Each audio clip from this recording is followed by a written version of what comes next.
In order for me to catch my connecting train from Milan to Torino, I had to buy a metro ticket to take a tube to the train station where I catch my connecting train. So I had to get directions from some lady who barely spoke English, and she said go to Agasso or Asago or Abietegasso. Are we having fun yet? It's a good thing I have an hour between trains because this is not easy to navigate. There's no schedule to look at. There's nobody around.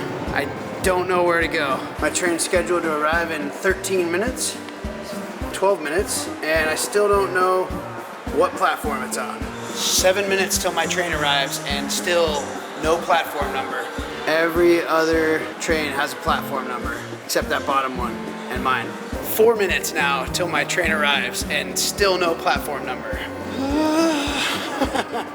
The good news is that there's only 2 train platforms and they're right next to each other, so I just came down here and I'm just checking the board. I was wrong, there's a lot of platforms. Oh, here went my train. My train's gone. I just missed it. The ticket office and customer care is closed. I'm sweaty, I'm tired. Like what you do if you miss your train. I had to buy another metro ticket to go back to the central station, and I'm just praying to whatever God exists that there's another train to Torino tonight. I just tried getting on this train that's going to Torino. See that one leaving? See me not on it? That's what just happened. Literally pulled out of the station as I was trying to open the door. Yeah. Whew. I guess we're having fun now. I finally made it onto a train that's going to Torino. I don't know how much it's gonna cost me, but I don't really care at this point. They never checked my ticket on that train, so I got a free ride. Once in Torino, I took a taxi to the room I had booked, but because I didn't check my email, I didn't learn until later that I couldn't check in as late as I had arrived, and the key to the room was in a completely different location. So I got directions to a hotel nearby. Now I'm lost. This is the best night ever. At least it's not raining. Well, I found it. And finally got to relax. This is all I need right now. Take out the pesos and the trash. The elevator in this hotel fits maybe 2 people, and it flinches when you step into it. It takes a considerable effort to navigate the public transit systems here in Europe, but you can save a lot of money, and it's kind of fun figuring it all out. So I wrote down directions for how to get to my hostel from the hostel's website, but I can't find the bus lines that will take me there according to the instructions. So I asked a bus driver, and he gave me completely different instructions, said I need to take a totally different bus. See? It all works out, eventually. However, my hostel is in a slum. World's smallest balcony? And I thought my balcony yesterday was small. So this is Chiapa. Hello, USA.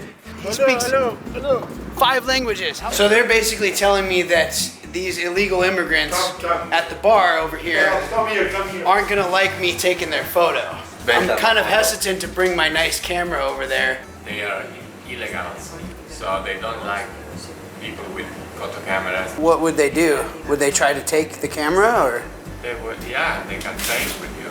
At the hostel, I met Chiab from Morocco and Emily from Wales, and Chiab told me he had purchased beer next door at this bar of sorts run by illegal African immigrants, so naturally, I had to go check it out.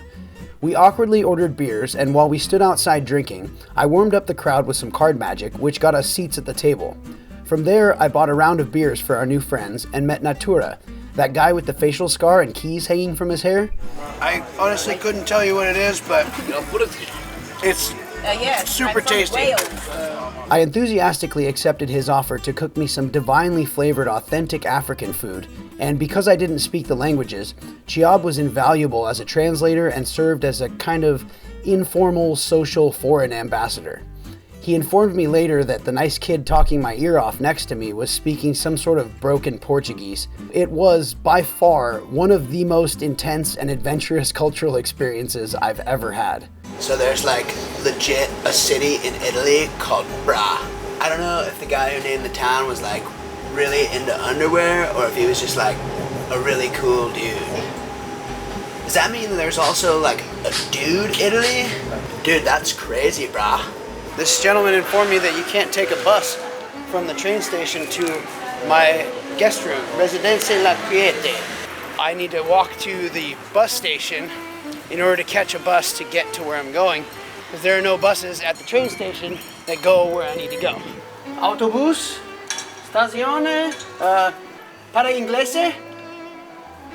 Okay, when does the bus leave? Where the hell is everybody? Maybe someone at the gas station can help me. Joke's on you, idiot. They're closed. I'm beginning to suspect that they just don't have buses on Sundays here in Alba. So I'm gonna bite the bullet and take a cab. This nice gentleman here is calling me a cab. You're a cab. Well, it was 30 euro, but there doesn't seem to be any other way to get there on a Sunday. But hey, at least my cabbie's letting me drink in the car.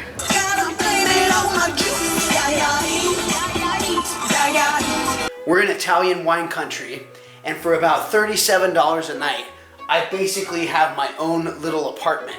Table and chairs, a nice big bed, a full kitchen, a nice bathroom, closet, a view. I even found condoms in the drawer of the nightstand. This is called Grignolino d'Asti, authentic Italian wine. Notes of hickory. That tastes horrible. I don't know if it's good. It was $7. Roberto, the host of this magical bed and breakfast, has graciously offered to run me down into town to get me some dinner, even though he's not even hungry. So Roberto gave me a map, and I'm on the hunt for some good wine and food in Alba, Italy.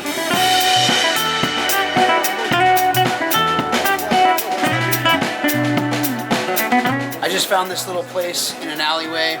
I ordered some meat ravioli and a nice nebbiolo. I don't know how to describe it because I'm not a sommelier or a wine expert or anything, but I would say that, you know, it has nice legs and there's notes of peach and sage. And I'm just kidding. I don't know what it is. It tastes good though. This is what I've been waiting to do, is be in a small town in Italy, drinking awesome red wine and eating really good, authentic Italian cuisine. And Italy, you did not disappoint.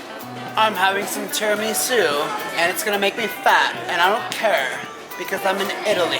Oh my God, this tiramisu is indescribably good. There aren't really words for this type of thing.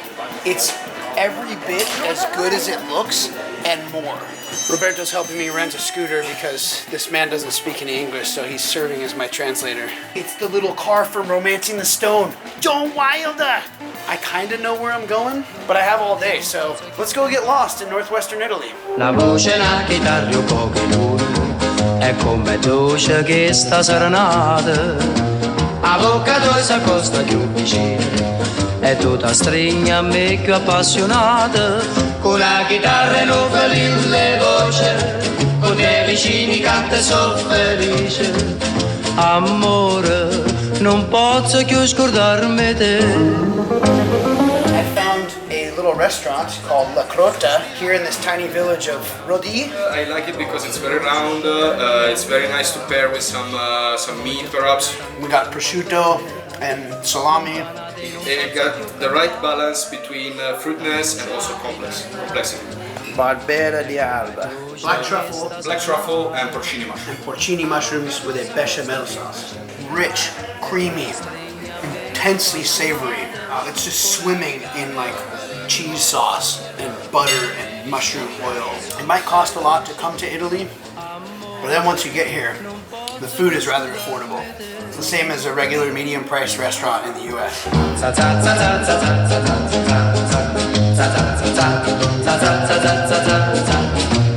Breadstick, the cheese, and the meat. Ladies and gentlemen, the most luxurious Lunchable in the world. Emiliano tells me that he has a way of pouring the wine without taking the cork out of the bottle. Just press the bottle, you put the gas inside, the wine starts to pour in the glass. Oh, the gas pushes the wine out? And the bottle without any contamination. That's incredible. La voce I'm probably pretty stupid for doing this, but I just turned my Vespa onto some sort of downhill off-road vineyard trail. I've already almost crashed about 3 times and I just had to get my bike out of a ditch. I guess I can thank my brothers for teaching me how to ride dirt bikes. Every bike is a dirt bike if you ride it like one. This is fun. con la chitarra in un ferile voce, con te vicini canta e so felice. Amore, amore, non posso più scordarmi te. I officially need a little vacation from my adventure because I lost round 2 of fighting this cold. I don't really know when I'm sick. All I did was drink lots of tap water and eat African slum food. I'm gonna die. He's backflipping. Oh my god. This is how you have fun in Italy.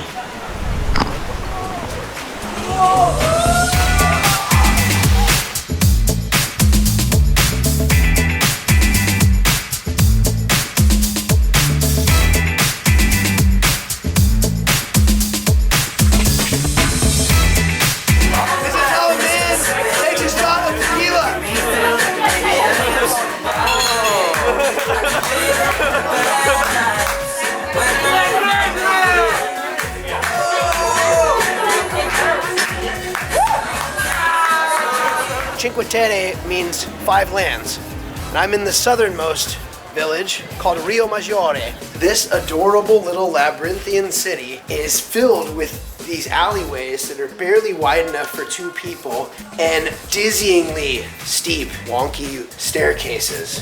Plus there's all these little doorways everywhere. Can you imagine being a postal service worker in this town? Holy.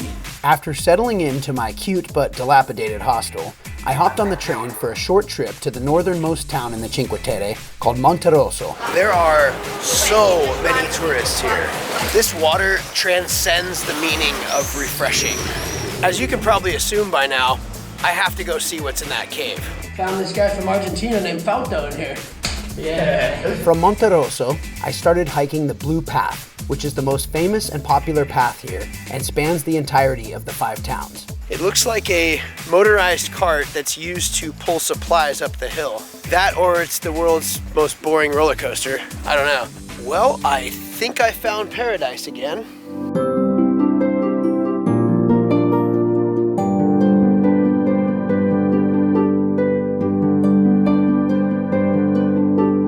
After about 2 hours of hiking up and through this most lush and verdant countryside, teeming with spectacular vistas and unflinching natural beauty, I descended upon the unquestionably romantic town of Vernazza. And what, might you ask, would be the perfect way to top off this afternoon? You guessed it, pesto ravioli. This ravioli is stuffed with spinach and ricotta cheese. That is the best pesto I have ever had. Back in Rio Maggiore, my new hostelmates and I hit the town for some local seafood and sightseeing. How was it, guys? Bella. Bella. I thought I was butchering the Scottish accent, but my friend Sam here says it was sensual. Followed by your typical alcohol-fueled fraternization, and I made plans for the next day with Ryan from North Carolina to hike another section of the Blue Path.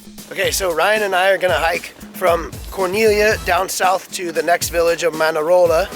It is so rich and so full of life and flavor. It tastes like all of these ingredients came from right here. It's so alive. This is the best lasagna I've ever had in my entire life.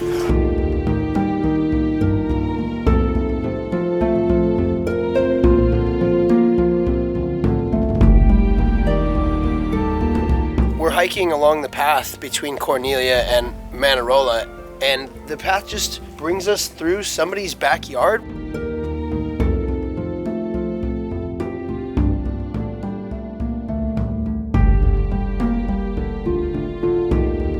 This is the real cultural experience you get from traveling. The value of this experience is how it enriches my character and how it, the learning that I'm getting, and from meeting up with people like yourself, this is living. This is like, I don't know, this is what it feels like to be free, I think. you know. The last night I spent here with my new friends, swapping stories and sipping cheap wine on the rocky beach, reminded me that getting to know other world travelers and learning about their cultures and backgrounds is one of the most valuable and rewarding aspects to just packing a bag and going to find out who else lives in this beautiful and crazy world of ours.